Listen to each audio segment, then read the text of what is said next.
If you touch my car again, I will have you removed from this building. Those were the first words Damien Voss ever said to me, and he said them like he was reading a weather report. Cold. Flat. Final. I hadn't even touched his car. I'd been leaning against the pillar next to it, waiting for the elevator, and somehow that was enough for a man worth $4 billion to look at me like I was something he'd scraped off his shoe. I should have been afraid of him. Everyone else in that building was. But instead, standing there in my second-hand blazer with my heart slamming against my ribs, all I could think was, why does he sound like he's trying to convince himself more than me? That was the night everything started. Not with a kiss. Not with a confession. With a lie so cold it should have ended things before they began. Except it didn't. It was the beginning of the only story I've ever needed to tell. My name is Theo Reyes, and this is what happened when I fell in love with a man who spent 11 months pretending he couldn't stand the sight of me. I got the internship at Voss Dynamics through pure, humiliating desperation. 6 months of rejection letters, a mother back home who kept asking when I'd make something of myself, and a bank account that flinched every time I looked at it. That was the resume nobody sees. What they saw was a 22-year-old graphic design graduate who'd somehow talked his way into the lowest position in a skyscraper full of people who barely looked up when I walked past. I wasn't supposed to ever meet Damien Voss. Interns didn't meet CEOs. Interns fetched coffee, formatted decks, and prayed nobody remembered their names long enough to fire them. But Voss Dynamics had exactly one elevator that went to the top 3 floors, and exactly one intern, me, who'd been sent up by mistake to deliver a folder that should have gone to the 12th floor, not the 40th. The doors opened onto a floor made entirely of glass and silence. And there he was. Damien Voss didn't look like the photos. The photos made him look powerful, remote, sculpted, a man built for magazine covers. In person, standing at the window with his tie loosened and his jaw tight, he looked tired in a way no photograph could fake. Tired, and for one unguarded second, achingly alone. Then he saw me, and the loneliness vanished behind a wall so fast I almost thought I'd imagined it. "Who let you up here?" he asked, not raising his voice, which somehow made it worse. The folder was for, I held it up like evidence. My hands were shaking. I hated that they were shaking. He crossed the floor in maybe 4 strides, took the folder without looking at it, and said the line about his car.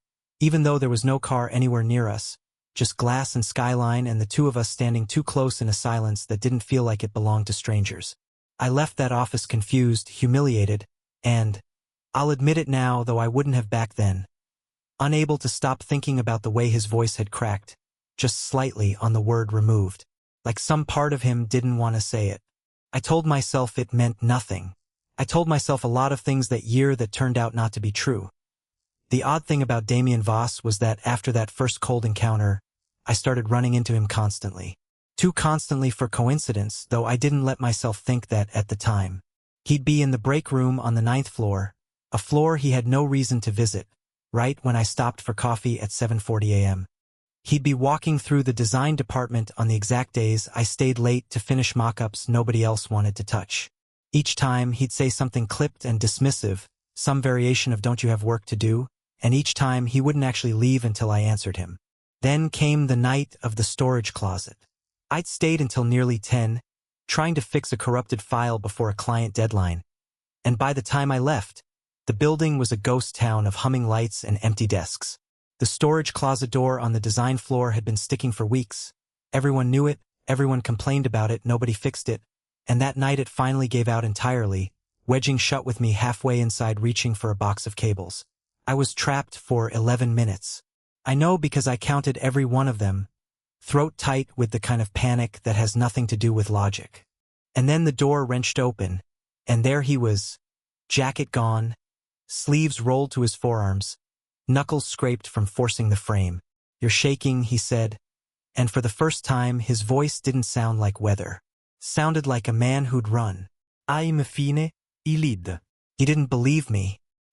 He put his hand, just briefly, just for a second that lasted far longer in my memory than it had any right to, against my shoulder, steadying me, and said, quieter than I'd ever heard him speak, "You're not fine. Sit down before you fall down." He said.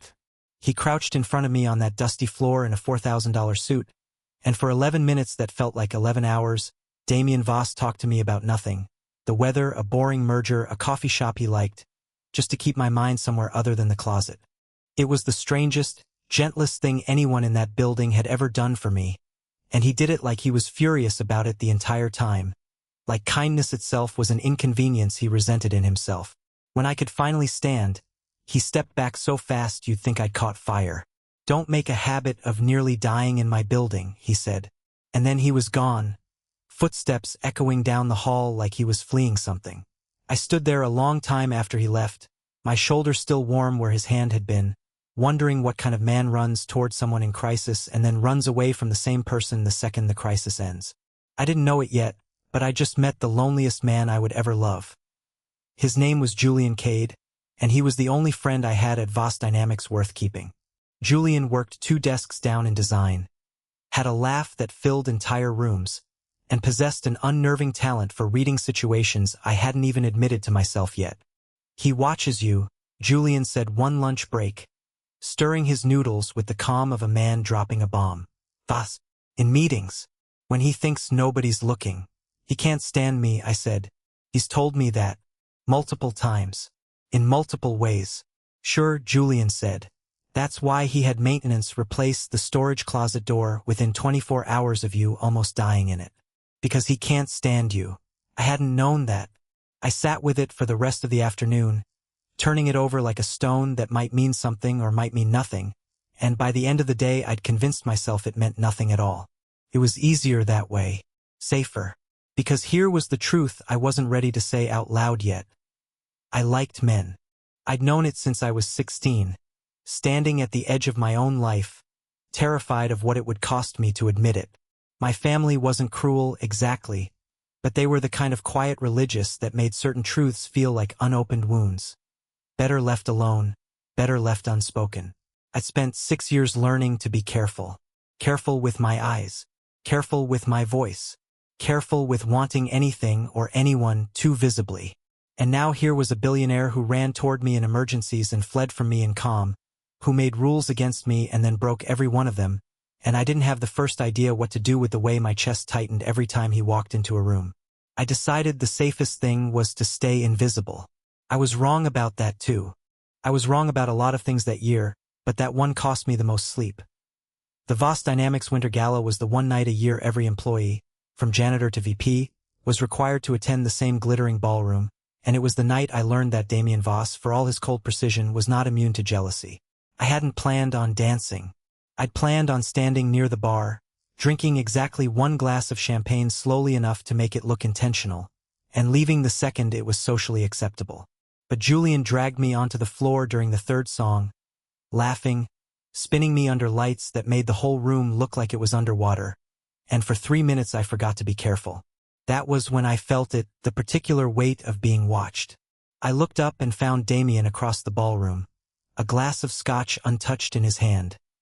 His eyes fixed on me with an intensity that had nothing cold in it at all. Julian's hand was still on my waist, guiding the turn, entirely innocent, entirely friendly, and Damien looked at that hand like it had personally wronged him. He crossed the room before the song ended. "Reyes," he said, and his voice had an edge I hadn't heard before. Not cruelty, something rawer. A word. He pulled me onto the terrace, into cold air that hit like a slap after the ballroom's heat. And for a moment he just stood there, jaw working, saying nothing at all. "Is something wrong, sir?" I asked, because the silence had gone on long enough to hurt. "Don't call me sir," he snapped. Then, quieter, like the words had escaped before he could stop them. "Who was that? Dancing with you?" "Julian. He's a friend." Something in his shoulders eased, just slightly, just enough that I noticed it because I'd already learned to read every shift in that carefully built posture. "A friend," he repeated like he was testing whether he believed it. "Why does it matter?" I asked. I shouldn't have. It was too bold, too much, the kind of question that could get an intern quietly reassigned to a different floor. But something about the terrace, the cold, the way he'd looked at Julian's hand, made me reckless. Damien's eyes met mine, and for the first time since that first day in his office, I saw the wall crack all the way through. "It doesn't," he said. But his voice didn't believe it either. We stood there a long moment, close enough that I could see the tension in his throat when he swallowed, close enough that the space between us felt charged with something neither of us had a name for yet. Then he stepped back, smoothed his jacket like he was smoothing over the last 30 seconds of his life, and said, "You should go back inside. You'll catch cold." He was the one who'd pulled me out here. I didn't say that. I just watched him walk away, and I thought, not for the first time, that Damien Voss was a man at war with himself, and I was standing directly in the crossfire without any idea how I'd gotten there. It was Julian, again, who cracked the case wide open, not through gossip this time, but through an accident of paperwork. Voss Dynamics ran a scholarship fund, a quiet corner of the company's PR machine that nobody in design ever thought about. Julian had been asked to mock up a brochure for it, and in gathering reference materials, he'd found something that didn't add up. A scholarship recipient list from 6 years earlier with a name that appeared nowhere in any press release, any photo, any public mention at all. Buried. Deliberately, carefully buried. The name was Theo Reyes. I hadn't applied for that scholarship. I remembered, distantly, filling out some obscure financial aid form my senior year of college during the worst of my family's money troubles. One of dozens I'd forgotten the second I hit submit. I never knew who'd funded it. I never knew it had a name attached at all, let alone his. "He paid for your last 2 years of school," Julian said, sliding the file across the table like it was something that might detonate. "Anonymously, before he ever knew you'd end up working here. Before he ever knew your face." I couldn't speak. I sat there staring at my own name in a stranger's handwriting. No, not a stranger's, his. I recognized it now from margin notes on reports, and felt something in my chest crack open that I hadn't given anyone permission to touch. "Theo," Julian said gently, "I don't think that man hates you. I think he's terrified of something, and I think it's got your name on it." I didn't confront him. Not that week, not the next. I carried that secret around like a stone in my pocket, turning it over every time he was cold to me, every time he found some excuse to be near me and then some excuse to leave. It didn't erase the confusion. If anything, it deepened it. Because now I understood there were two versions of Damien Voss living in the same body. One who built walls out of steel and ice, and one who, 6 years ago, had quietly made sure a stranger's son could finish his education. I didn't know yet which one was going to win. 6 months into my internship, Voss Dynamics offered me a permanent position. A real one, with a real salary, in the design department I'd fought so hard to reach. I should have been celebrating. Instead, I found myself on the roof access floor at 11 at night, unable to sleep, unable to stop thinking, and completely unprepared to find Damien already there. He was sitting on the ledge of the rooftop garden, a place I hadn't even known existed, tie gone, top button undone, a bottle of something amber beside him that he hadn't touched much of. He looked, in that unguarded light, less like a billionaire and more like a man who had run out of places to hide from himself. "You shouldn't be up here," he said. But there was no bite in it this time. "Neither should you," I said, and sat down beside him before he could tell me not to. For a long time neither of us spoke. The city spread out below us in 1,000 small lights, and I could feel the warmth of him beside me, close enough that our shoulders nearly touched, close enough that I could hear him breathing like a man holding something in. "I heard about the offer," he said finally. "Congratulations." "Thank you." A pause. "I know about the scholarship." He went very still. I watched his jaw tighten, watched him consider 3 or 4 different lies before discarding all of them. "Julian found the file," he said. "It wasn't a question. Why didn't you ever say anything?" "Because it wasn't supposed to matter," he said, and his voice cracked on the last word in a way that undid something in my chest. "It wasn't supposed to become this. You weren't supposed to be someone I—" He stopped himself so hard I heard his teeth click together. "Someone you what?" I asked. My heart was pounding so loudly I was sure he could hear it.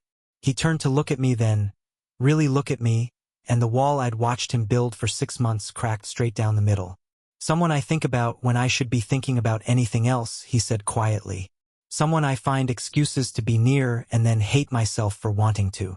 Someone I have spent 6 months being cruel to because it was easier than admitting what it means that I can't stop looking at you." The city noise seemed to fall away entirely. There was only the rooftop, the cold air, and the 6 inches of space between us that felt like the widest and narrowest distance I had ever crossed. Damien, I said, and it was the first time I'd said his name without a title in front of it. Don't, he said, but he didn't move away. I built a life where nothing gets close enough to hurt me. You got close anyway. I don't know how to forgive you for that. You don't have to forgive me, I said. You could just... I didn't finish the sentence. I didn't need to. He closed the last of the distance between us, his hand coming up to my jaw with a gentleness that contradicted every cold word he'd ever said to me. And for one suspended second we simply looked at each other, breath mingling in the cold air. 20 years of carefulness on my side and God knew how many years of walls on his, both of us right at the edge of something neither of us could take back.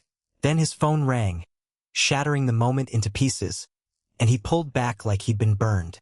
I have to take this, he said, voice rough, and he was gone before I could say a single word to stop him.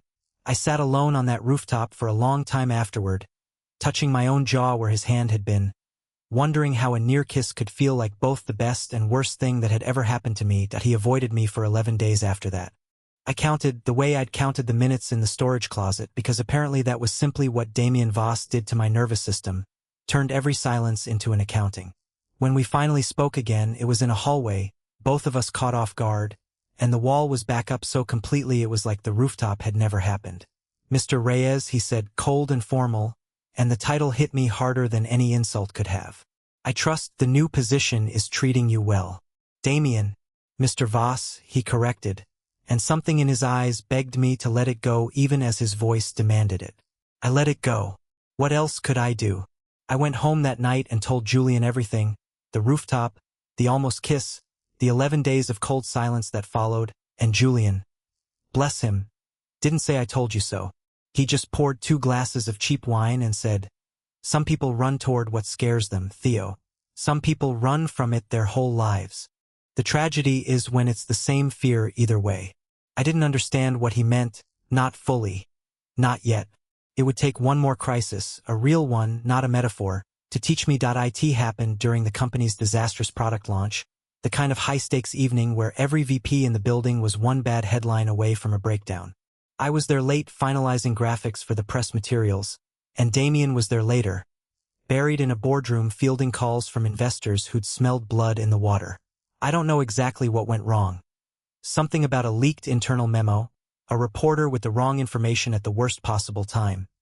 But by midnight the boardroom had emptied of everyone except him, and when I passed by to drop off a revised deck, I found him sitting utterly alone at the head of a table built for 20, hands pressed against his face, looking for the first time since I'd met him like a man who had absolutely nothing left to prove to anyone. Go home, Theo, he said without looking up.